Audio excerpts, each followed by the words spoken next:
Hello, everyone. Welcome to the next in our Business of Games series of events. Tonight, we are talking about how to make a demo video for your game, which is super important when you're trying to get out there and sell it to publishers and talk to people about it and show your fellow developers what you're working on. People always want to see a video. You're walking around at a conference, you pull out your phone, you got a video they can show people and give them a quick idea of what your game is. That's always more helpful than trying to explain it to somebody when it's super loud and there's just a million people running around. And you just pull up your phone, show them this is the thing.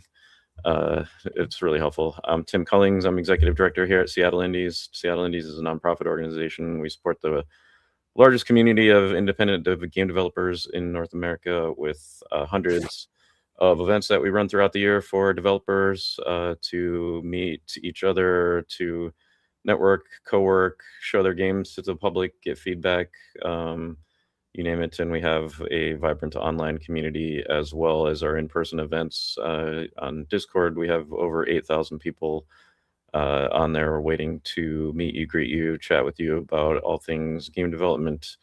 But yeah, tonight we have Juliet and Virgil joining us to give a talk about making a demo video, and I'm going to go ahead and turn it over to them. Awesome. Thanks so much, Tim. We're super excited to be here.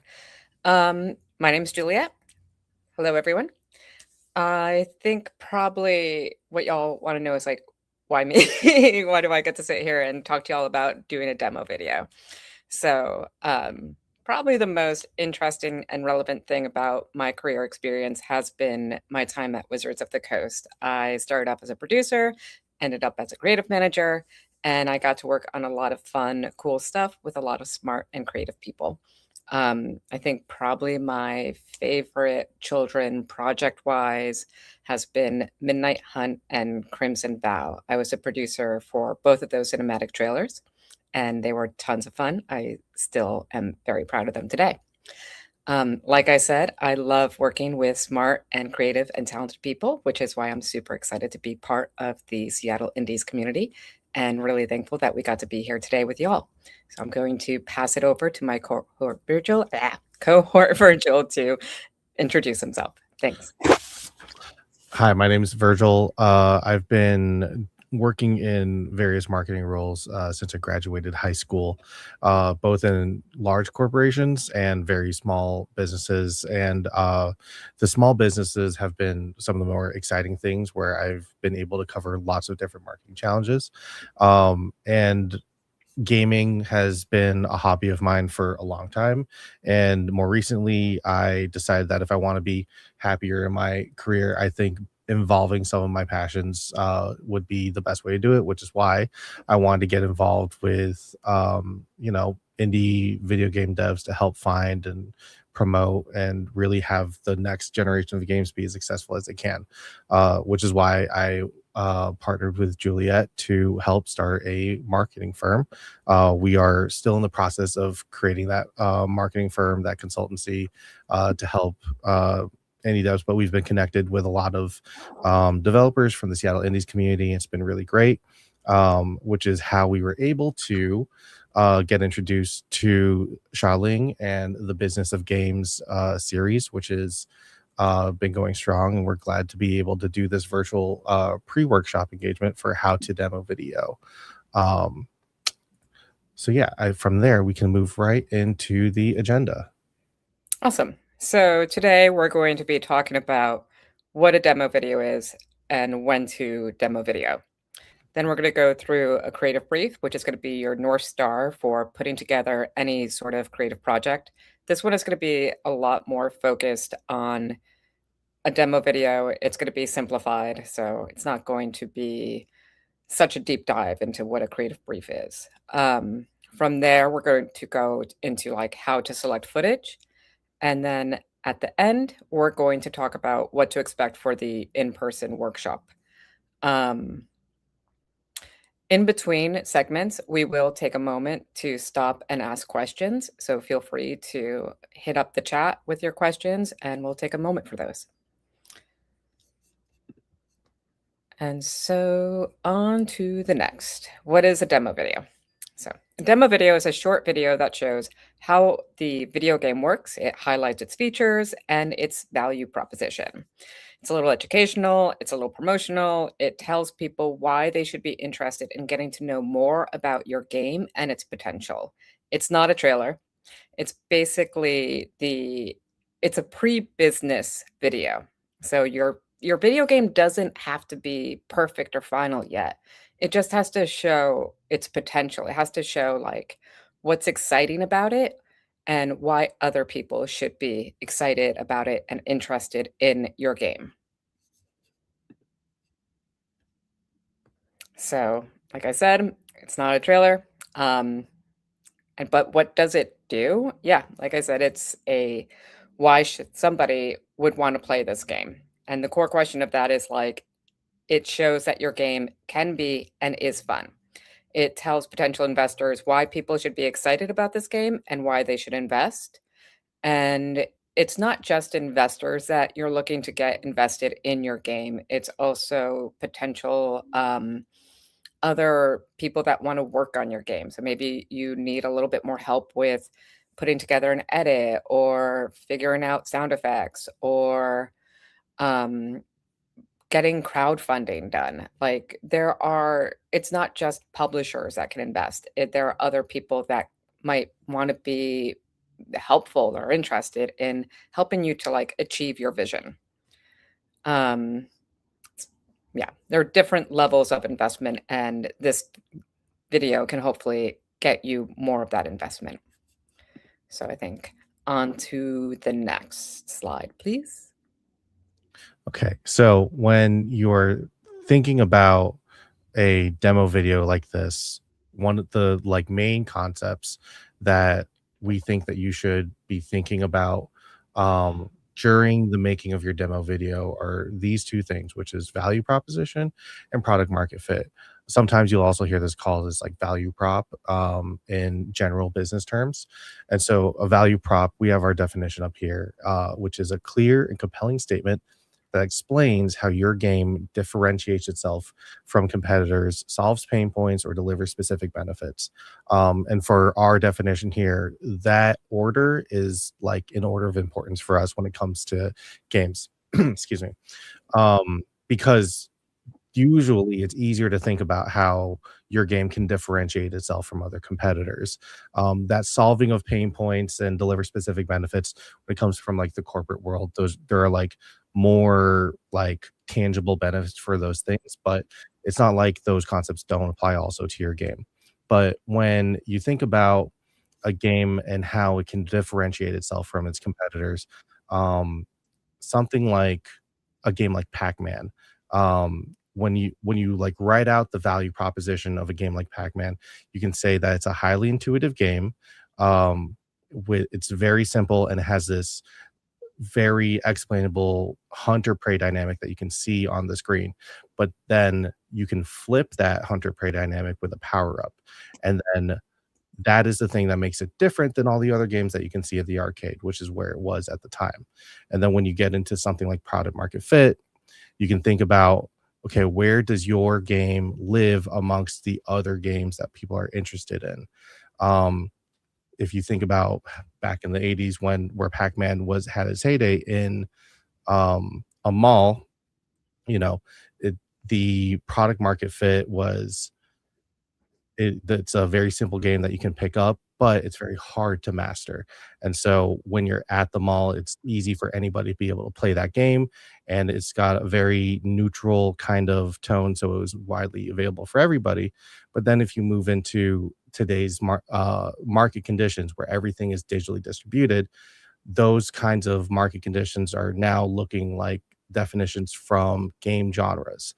So if you think about how you have a game that is a certain type of genre, how is your game in that genre different than the other games that are in that genre, but then still fit within the genres that other people and the audience who likes that genre want to include themselves in that game.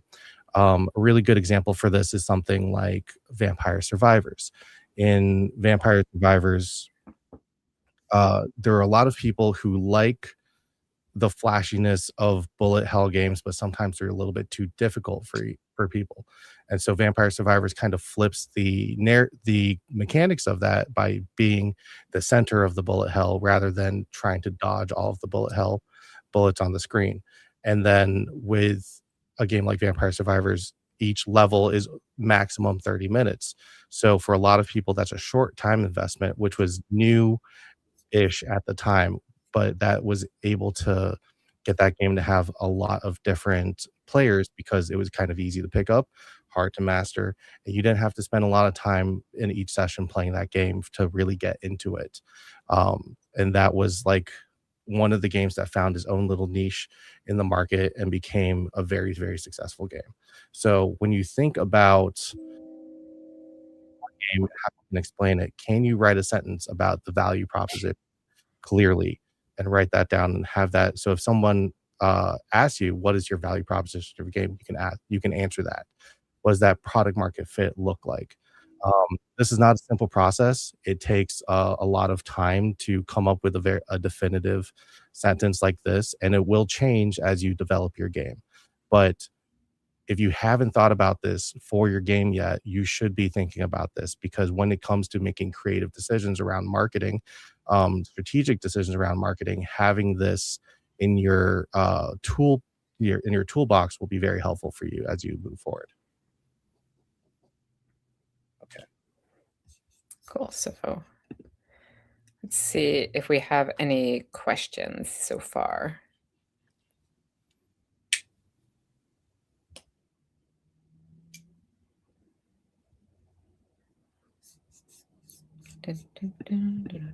Okay. I Cool. don't think we're seeing anything yet, so Let's we move can move on. on. Mhm. All right. So, creative brief. Very important document. It serves as your North Star for your creative project. It's basically a concise document that outlines the project's objectives, target audience, messaging, deliverables, tone, and any constraints to guide creative development. This is something that you should sit down and write before picking up and starting any creative project. Um, it helps you just kind of like keep yourself in check and make sure that there's alignment throughout the project. It's okay if things change as you go, but it helps you to understand like why, if you are going to make a change, why there's value in that change. Um, as you move through a project, you can always do something like a creative rubric, and it's essentially a chart where you have like up at the top like the key beats that the project needs to hit. So, um, and then alongside you have like you can kind of like check off as you go and see, am I is this doing what it needs to be doing? Is it serving the goal? Are you ensuring that you're hitting your targets? So that's the importance of a creative brief. And we're not going to dive into like all the nitty-gritty that is involved in building out a creative brief. We had shared a document that is a template essentially that helps for like just I guess like dip your toe into the water for making a very simplified brief to just help you get this project off the ground essentially. So next slide, please. So we're going to talk about things like project parameters, and these are basically the key indicators of a project performance and its constraints used to measure progress, typically including scope, schedule, cost, and quality. Um, you can get a bit more detailed into the project parameters, but these are your guiding points as to like what you need to make sure that you're hitting. You never want to go like scope creep is always such an off-putting thing to hear where it's like, oh no, we have scope creep, and that can happen quick and fast. And again, it's why it's always really good to refer back to your creative brief. Right. So next slide. Okay, so when you are beginning the process of, okay, you're going to want to make a video, the first thing that you should do is come up with a central thesis, which is the singular most important thing that you want anybody who watches this video to understand about your game and your project. The When we were talking about that value proposition, that can be kind of a wordy, lots of concepts are kind of jammed in there. And depending on where you are at in development of your um game, it might be more important for you to kind of parse it down to just like, here's the one thing that I want everyone to know about this game. And so if you can write that part down, then that will become like kind of your check-in. So when you go and you create your video, you can check back, be like, okay, did I accomplish the thing that I want people to understand about my video? After that, you'll have unique selling points, which is like, okay, so if whatever the main thing that I want people to understand about my game is, what are the other things that support that critical message? Is it the co-op aspect of the game? Is it the game loop because it's a roguelite? Things like that. And then making sure that you can have those supporting points also in the video so that you come up with that conclusion at the end of the video. And then the other thing that you're going to want to think about when it comes to strategy is, what is the first 15 seconds of the video? Because it has to capture the attention of the viewer. And the way that you use this video, especially if you're presenting it to potential collaborators or publishers or investors, is that you want it to make sure that they don't get bored, because they have a lot of other people that they might be potentially interested in talking to. And so if they have a chance if you have a chance and they ask you for a video, you want to make sure that the very beginning of it shows the important part. And then they see, oh, that's interesting. What's that about? And then the rest of the video supports that first 15 seconds so that by the end of it, they understand the most important thing. So, whatever the punchiest, like most exciting thing that you can possibly have in your game at the beginning, put that at the very beginning of your video to make sure that your viewer is absolutely hooked and keeps asking what comes next. Okay, next slide. Now, when I mentioned about how you want the punchiest thing at the very beginning of your video, the first 15 seconds, because of the person watching, you want to make sure that they stay entertained. And and one of the things you want to do when you introduce that first 15 seconds is having the idea of the audience in mind. And when it comes to a demo video like this, there's like two layers of audiences. There's a business audience, and then there's the like gaming audience under that. So in a business sense, you're giving it to a publisher per se. You have to think about that publisher's audience. One of the publishers I'm a fan of is Hooded Horse, because I like strategy games. And so while you want to be able to demonstrate, oh, this is a strategy game and there are strategy elements, don't start with like a menu, because it's not the most active thing. But have something in your strategy game that like is the crux mechanic of your game, and then show how the other strategy elements of your game support the crux of that. If you are able to, depending on the kind of video, if you know who you're presenting to, it might be important to be able to share some technical details about your game. This is the concept we're calling Project Momentum, where you can list out a couple of things about like what part or what stage of development you're in, or how you were able to come up with some sort of proprietary tech and put together a couple of systems to make something that feels new or feels innovative. If you have innovative elements in your game, then you want to also include that in your video. Okay, next slide. Cool. So next up, we have executional specifications, and these are pretty straightforward. What specific, detailed, and actionable instructions regarding how a piece and asset is produced. So This is something like if you know that you're going to be going to a conference or an event or wherever, and you're going to be meeting a bunch of different people. Um, if there's people that you're going to want to talk to, when is that going to happen? And from there, you create your work back schedule and you budget time for how long is it going to take you to come up with what you want to do creatively, what you want to show off. Basically outlining your creative brief. Then, um, do you need to put any money into this? If you're doing it all of yourself on your own, probably not.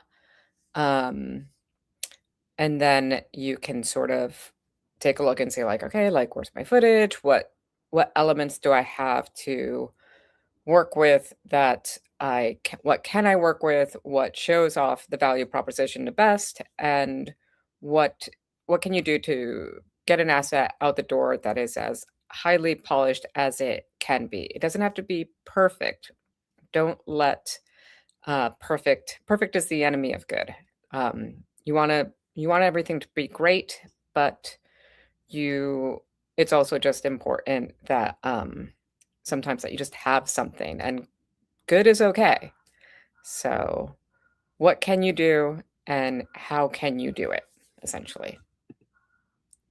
So, next slide. Okay. And then the last bit about our high level creative brief is just remembering your strategic alignment. Since this is going to be a fairly short video, very punchy, remembering in your mind about which focus that this video that you're making for, so that you can remember as you're making the video, this is the goal that we want to accomplish, right? So if you want to make a video that is designed for investors, you can remember about, you can keep those goals in mind as you make your video. Same thing with publishing or crowdfunding, which is the other situation. The this video doesn't have to be like a video that goes up on your Steam page, depending on where you are in your process. But if you want to show some people where your progress is, then keeping these goals in mind will just be helpful.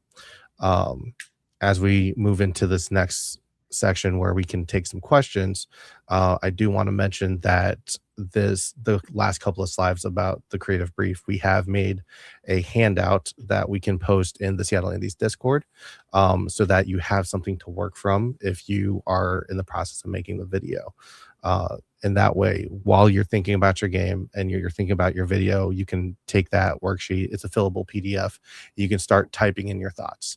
And then once you have that, you can save it and be like, okay, this is the the creative brief. And I can start moving on to collecting game footage. So from here, we can take and be able to take some questions if anybody has questions right now.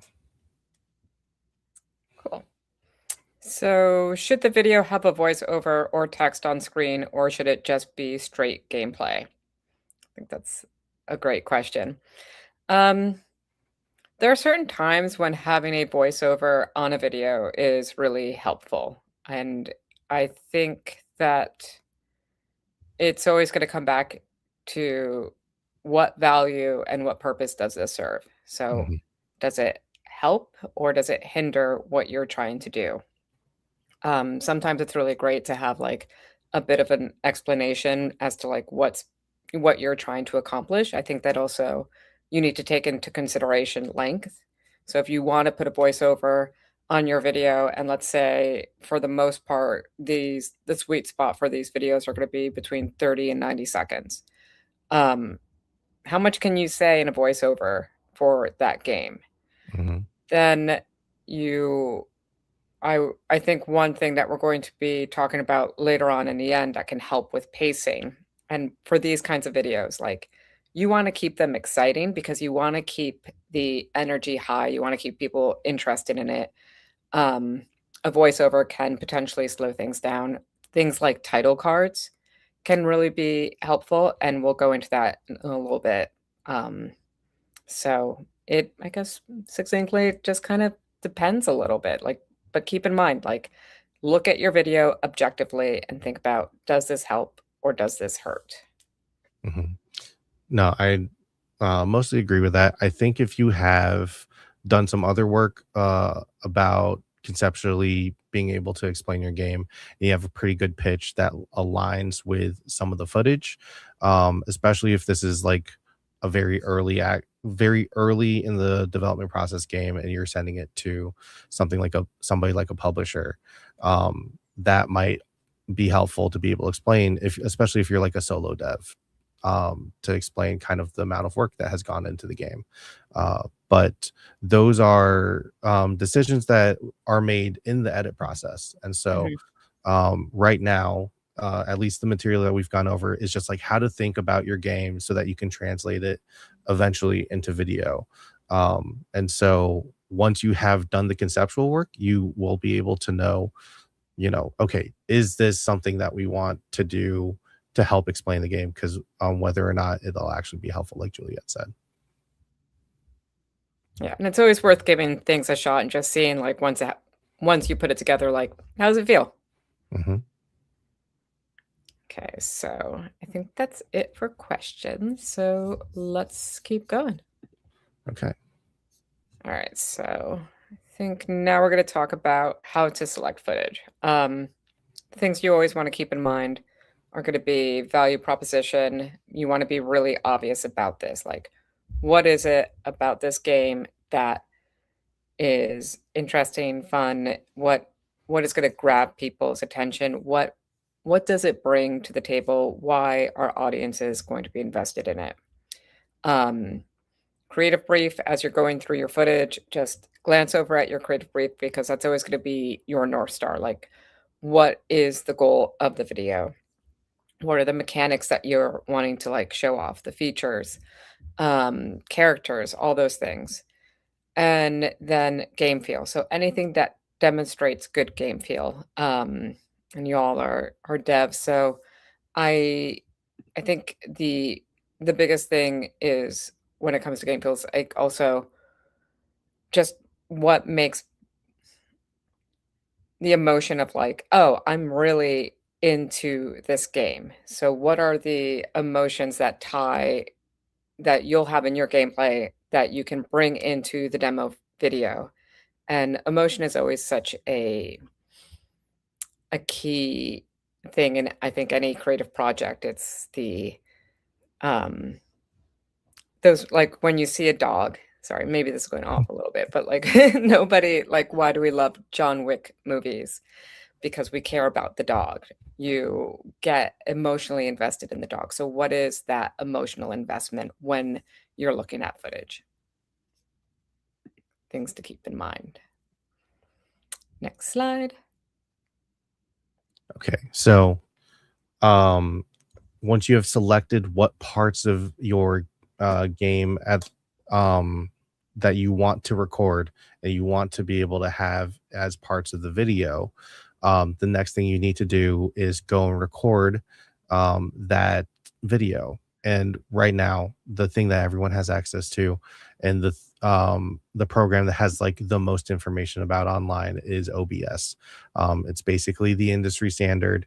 Um, it can do basically everything else that other capture softwares do.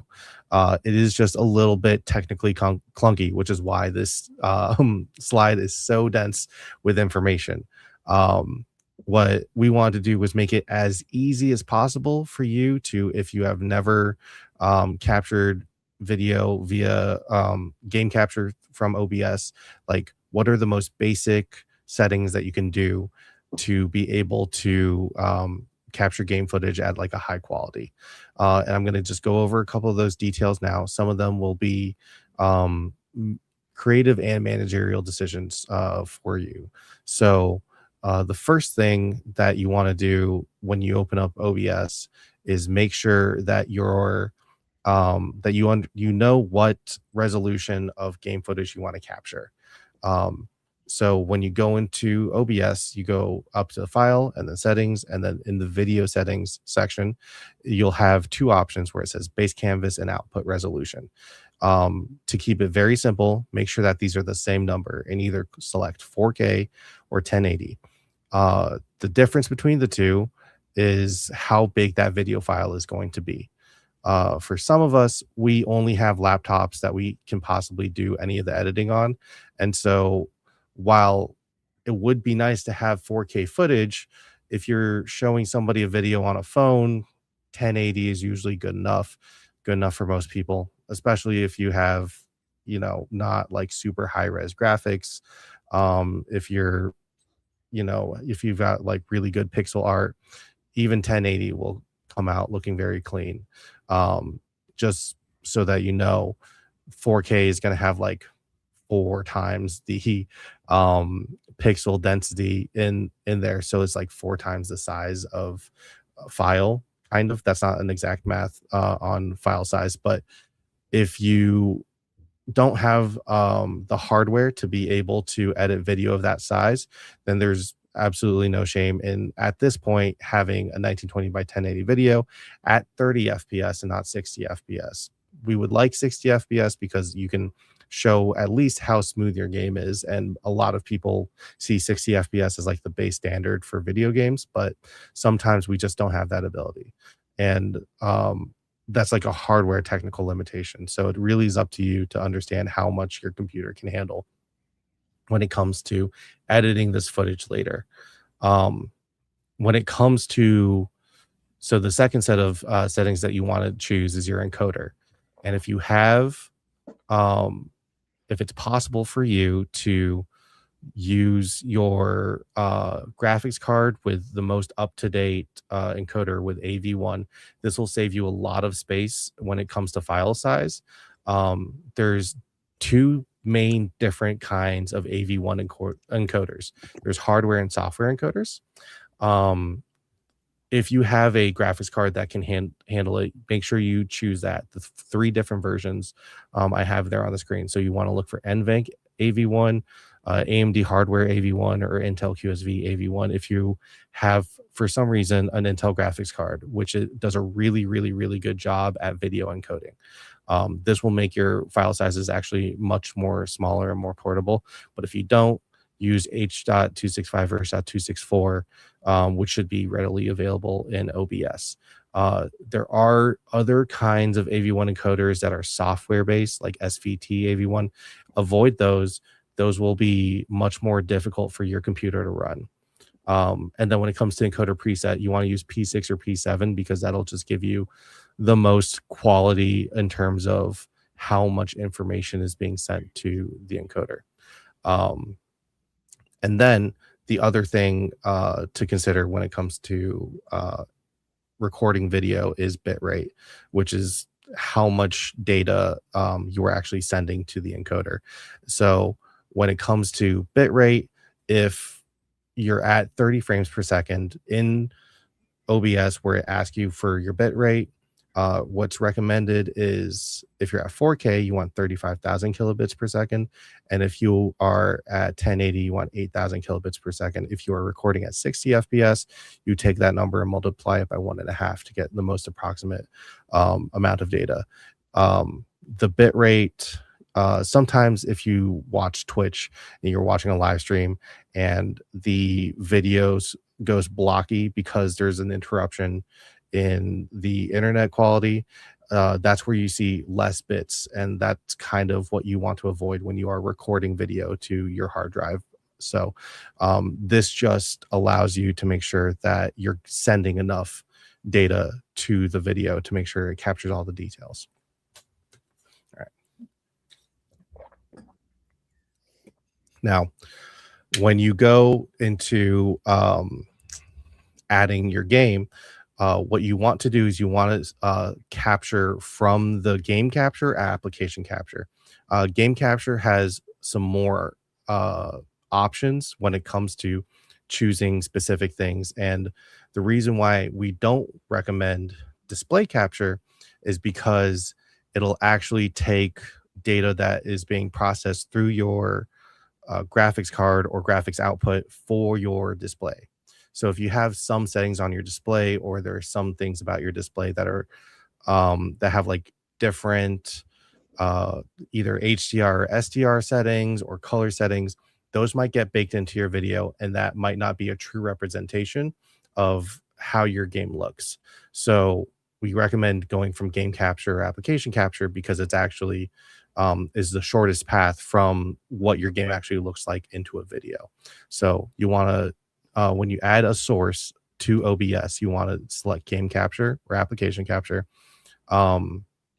If you do game capture, at the bottom there is a color space indicator. Keep that on sRGB for the most basic. If you have some a video editor, or if you have a like extensive knowledge about color spaces, you can choose the one the most appropriate for you. But if you don't know, keep it at sRGB. That's going to be enough. And then when it comes to the game capture for audio, if you have audio to be captured, then you want to hit enable game capture audio. And then when you're in your mixer, you want to mute your desktop audio. So that way, if you have Discord in the background, you get a notification that doesn't end up getting captured while you're playing your video game. It's just what's coming straight from the game. And the last thing is OBS by default records in .mkv video files, which I did know at one point what .mkv meant, but I forgot. And usually you have to go in and do a process called remuxing to turn it into an MP4. But if you go into the advanced settings of OBS, you can automatically click automatic remux to MP4, and that way you still get all the benefits of .mkv, where if your game crashes or OBS crashes itself, the video file is still fine. But then when you save it, it'll turn into an MP4, which is what we'll want when we go into video editing. Now, that's a lot of information for technical setup of OBS to be able to record game footage. And if you want to, there's hundreds of YouTube videos out there to talk about different kinds of game capture and settings, but so many videos on YouTube are about streaming because that's what a lot of people use for OBS for, which is to stream and stream settings. So I went and I found a video that actually has, a quicker, more condensed, like how to record video game footage and not actually set up, OBS for streaming. And that's this video that I have the thumbnail for, best OBS studio recordings for 1080p 60. It's a very short video. It's about 5 minutes long, and it gets into some more advanced settings when it comes to OBS recording. But that, I think, these are the like basics. And then if you want a little bit more, this video by LAS Curry is good. And then if you really want to, there's hundreds of hours talking about different setups. But the most important part is that you capture the things that you want people to be able to see. So as long as you're capturing those things, that the main thing is the main thing, where it's like we're capturing the important parts of the video. Okay. Moving on.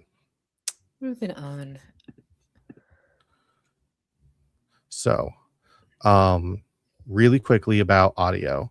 I did talk about how when you record in OBS, you can have to mute everything else except for the game capture audio. So you only capture things from the game.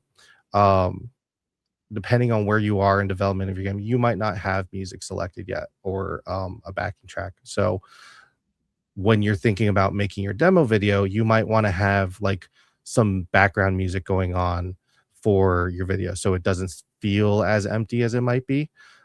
This is called comp music in the industry, where you might have heard filmmakers use this, where they'll use a popular song that they like. You're like, I want the song to have this energy. And it's up to the studio for them to either get the license for that song or to create a new song that has that kind of vibe. So while you're thinking about that, because most of these videos are going to end up on YouTube, we recommend going to YouTube's audio library that they have available for anybody to use, and then you can download music straight from there. They have a lot of different genres, a lot of different energies. And so if you want something to be a backing track for your video that's not going to get flagged on YouTube, then YouTube audio library is available for anybody with a YouTube Studio account, which is free. So highly recommend using that. But there's a lot of different, royalty free audio libraries out there. Use whatever one works for you, and have it ready by the time you get to the part where you're looking to put together your video. The other thing is about sound effects. If you have sound effects for your game, make sure wherever you're saving your video files also have a folder for sound effects as well, because you might want to use those sound effects later in the video edit to kind of complement what's already in the video. Additionally, you might want to include some other sound effects if those sound effects are not final. And so make sure that as you're going through and saving these like captures and clips of your video game, also be thinking about like, what are the other assets that I need to bring along for this section of the video? Are there other sound effects I want to bring? Are there additional sound effects that we want to add just to make things bigger that aren't implemented in the game yet? You can also do that as well. Okay. Next slide. Cool. So titles and end card. And this is going back to the question that we got earlier about using a voiceover. Title cards are great. They are used to introduce a segment, communicate key information, and they support pacing. When you're working on your title card, you want to keep things simple. You don't want a lot of information on a title card. You don't want to have a font that's like super distracting. You want things to be clean and legible because they're going to be up there for a short period of time, because you want to make sure that you're pacing this video. I recommend keeping all the fonts the same throughout. Like, there are things that you can do to make them a little bit more interesting, like an effect that you can put on it, how they animate on and off screen. It's always good to be minimal with like the effects though, so nothing is too distracting. And this is stuff that will like take a deeper dive in the in-person workshop. Then for the end card, this basically will guide the viewer on what action they should take next. So this is where the information, the next steps for what you want the viewer to do. You can have like, typically it'll be a logo, a website, a call to action. For this instance, it might be something like learn more or go here. Keep it short, keep it sweet. Don't want things too cluttered.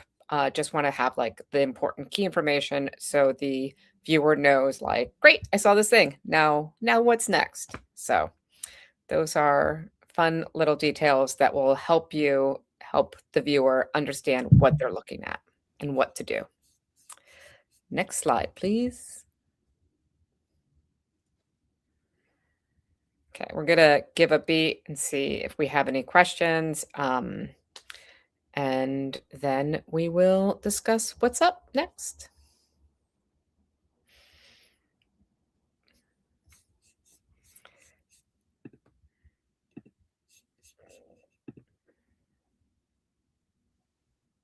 Okay. I think we're good to move on to what's up next, but if any questions trickle in, that's cool. We can always get to those. And if there are additional questions, can probably find a way to send those through, probably in Discord or whatnot. But in terms of what's up next, we are working. This is kind of like a prequel to the in-person workshop. It's something that we want to put together to help people prepare. So gather all the assets that you need to put together your demo video, get like a rough idea or basically like the framework via the creative brief, so you can participate in the in-person workshop. There are some details that we're still kind of working out, but keep an eye on the Seattle Indies Discord, and that information will be bubbling up pretty soon. So just wanted to say, hope you all got something out of this and walk away feeling like you know what you need to get ready to put together your demo video. Really thankful to have you all here today and appreciate your time. Thankful to Seattle Indies and for all the people that helped pull this together. And really looking forward to doing this and meeting y'all in person at a to be determined time. So big thanks and see you soon.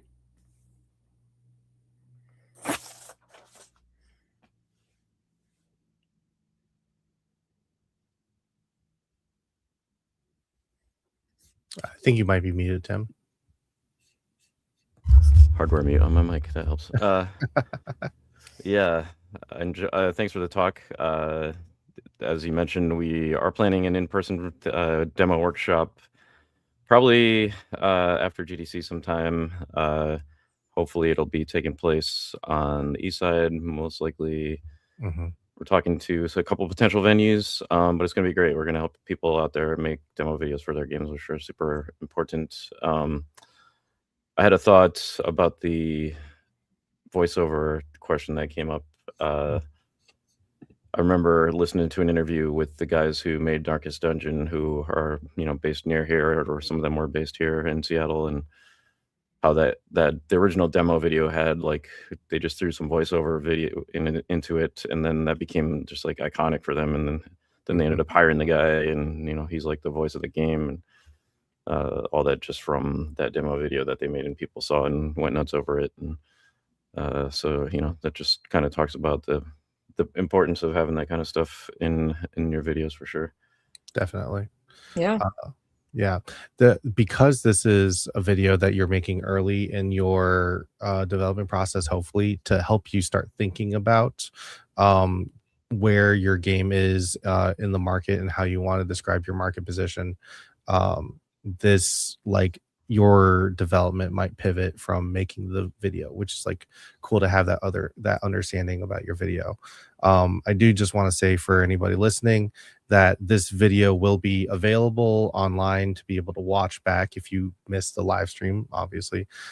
So you can send it to your friends who might have not been available, as well as the fillable PDF of the creative brief, so that you can type in your creative brief and have those things. And then you can bring your creative brief and all of your assets to the pending in-person editing workshop, where we will go over actually how to edit your demo video, and how to make those technical and creative decisions to be able to help get your game out there and start talking about your game effectively.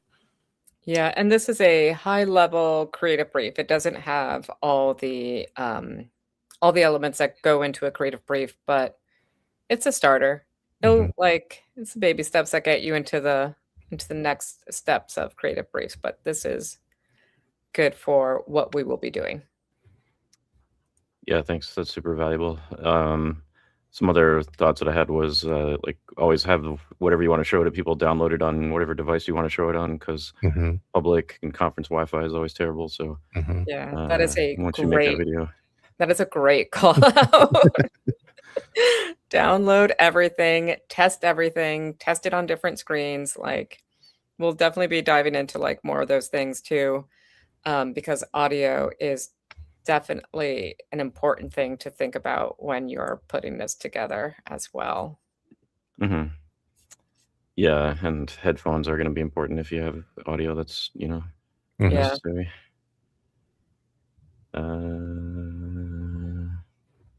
Yeah, I guess that's one other question I thought of was, like, what about games that are less actiony, like a visual novel or something that's kind of like more static and doesn't have a lot of moving images? Like, do you have any ideas for that? Or Yeah, I think that whatever the thing that's most exciting for your game, which is going to be different that for every single game genre out there, if for you, if you're a fan of that kind of game, which I would assume you are if you're making that style of game, whatever the most exciting part of it is for you, then you put that up front and you say, okay, this is the most exciting part, and lead off with that.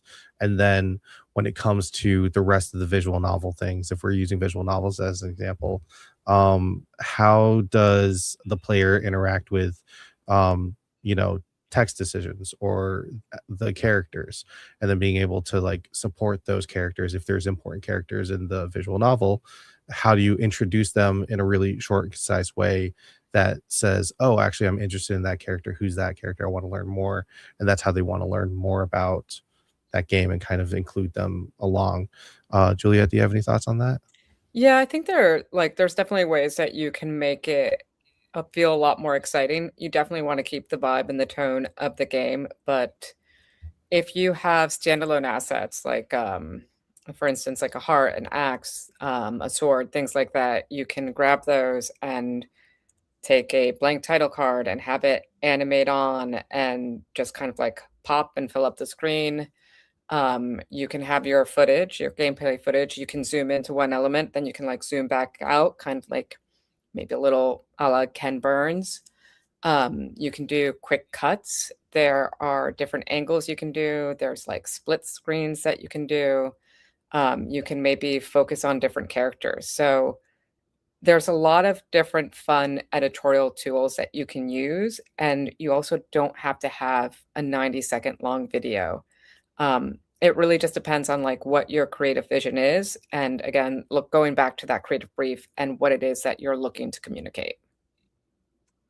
Yeah, true. I mean, I've done so many like pitch judging competitions, and what you said is so true about the first 15 seconds. Like, if it's not interesting, then I'm just like pretty much out at that point. So, Yeah. Lead off with your strongest stuff. Exactly. Mhm.